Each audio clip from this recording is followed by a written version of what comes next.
Voilà, bonjour chers internautes, bonjour à tous ceux qui me suivent. Aujourd'hui, j'aborde toujours dans le sens d'expliquer l'effet négatif aujourd'hui de la collaboration avec les djinns qui est là à expliquer dans le bon sens. Je le dis et je le répète, que vos questions ont été nombreuses dans le sens de vouloir un éclaircissement par rapport à l'effet négatif, à l'effet négatif dans la collaboration avec les djinns, parce que ceci existe. L'effet positif est énorme, très énorme, mais malheureusement, il y a aussi un effet négatif. L'effet négatif est la suivante, peut se manifester dans la façon suivante, c'est-à-dire que si par exemple quelqu'un vous met en rapport avec un djinn par exemple qui est puissant et que celui-ci n'a pas la mesure de l'étoile d'une personne, parce que un bon marabout, c'est celui qui maîtrise bien sûr le calcul des étoiles. Et si par exemple celui-ci ne maîtrise pas le calcul des étoiles et qu'il rate des points et qu'il fait des erreurs dans ces calculs-là, par exemple, il peut ne pas attraper réellement l'étoile de la personne. Et dans ce sens, qu'est-ce qui va se passer?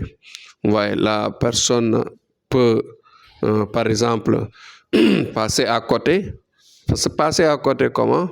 Par exemple, avec le djinn qui est là, qu'on a mis en relation, ceci peut, par exemple, avoir des discordances dans vos actions. C'est-à-dire, c'est comme par exemple quelqu'un qui venait parler avec un sourd-muet. Quand tu parles avec un sourd-muet, vous n'allez pas vous comprendre. Voilà, vous n'allez pas vous comprendre. C'est la même chose. Par exemple, vous n'aurez pas une connexion adéquate. Voilà.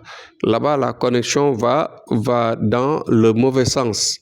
Au lieu d'avoir des effets positifs, par exemple, où il y a des avantages dans tous les sens, dans le côté du profit, de te trouver tes besoins, de te satisfaire pour tes vœux, de te satisfaire dans la protection, de te satisfaire financièrement, de te satisfaire avec les relations, de te satisfaire partout où il y a collaboration positive, mais non, là, toujours, il y a blocage.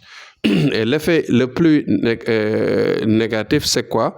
C'est qu'à un certain moment, il peut, par exemple, mal réagir, c'est-à-dire disparaître. Mais quand en disparaissant, il peut revenir vous faire mal parce qu'il se dit que vous l'avez déplacé, vous l'avez utilisé et que vous ne l'avez pas satisfait. Parce que, ouais, si par exemple le djinn est bien collaboré, si par exemple il vient et que vous vous entendez très bien, on dit là, il se satisfait. Il est content, il fait tout ce qu'il veut, il s'épanouit correctement et il vous amène tout ce dont vous avez besoin par rapport à vos souhaits, à vos vœux, parce que eux, c'est des connexions. C'est des connexions qui comprennent directement les esprits. Ce qu'il y a dans ton esprit, ils sont correctement connectés là-bas. Et que malheureusement, si par exemple cette connexion n'est pas bien faite, c'est-à-dire il ne comprend pas réellement ce que vous voulez, il se fâche et ils peuvent revenir vous faire mal. Ouais. Donc aussi, il y a une collaboration négative d'un effet négatif, d'une collaboration qui peut avoir un effet négatif, c'est-à-dire dans le sens de vous satisfaire, de vous aider dans vos actions, dans votre vie, de vous aider dans tous les sens, mais malheureusement, en signant le contrat, celui qui vous a mis en relation n'a pas fait les sacrifices qu'il faut, n'a pas fait le bon contrat. Parce que en faisant un bon contrat, le djinn, il ne pourra pas dans l'avenir revenir vous demander, par exemple, des chantages, vous faire des chantages, vous demander quelque chose, vous demander des vies, ou bien vous demander une partie de votre corps, ou bien vous demander par exemple des sacrifices que vous ne pourrez pas payer. Donc voilà le sens. Tout dépend de celui qui vous met en relation. Parce que si, par exemple, celui qui vous met en relation a bien fait négocier le contrat avec tout le sacrifice qu'il faut, avec, par exemple, même s'il s'agit de la bague, il fait bien la bague, il fait tout ce qu'il y a comme calcul, comme sacrifice, comme travail, comme récital de Coran, comme sadaka, et donc tout, c'est-à-dire tout l'ensemble de ces faits-là, de ces actions réelles qui composant, par exemple, le travail, si cela est bien fait, automatiquement, le contrat avec le djinn n'aura pas d'effet négatif durant toute ta vie. Parce qu'eux, ils vivent plus longtemps que nous. Ils peuvent vivre jusqu'à l'arrière-petit-fils de vous. Donc voilà l'explication d'aujourd'hui. Donc dites-vous bien que avec nous, en ce qui nous concerne, nous avons la maîtrise et en vous mettant en relation avec, c'est nous qui prenons en charge tout ce qu'il y a comme négociation du contrat. Donc voilà. Et maintenant, les gens qui ont une crainte par rapport à ça, ce sont ces gens-là qui ont par exemple vu des situations où des personnes, par exemple, ont mal négocié et vous ont mis en relation mal, quoi.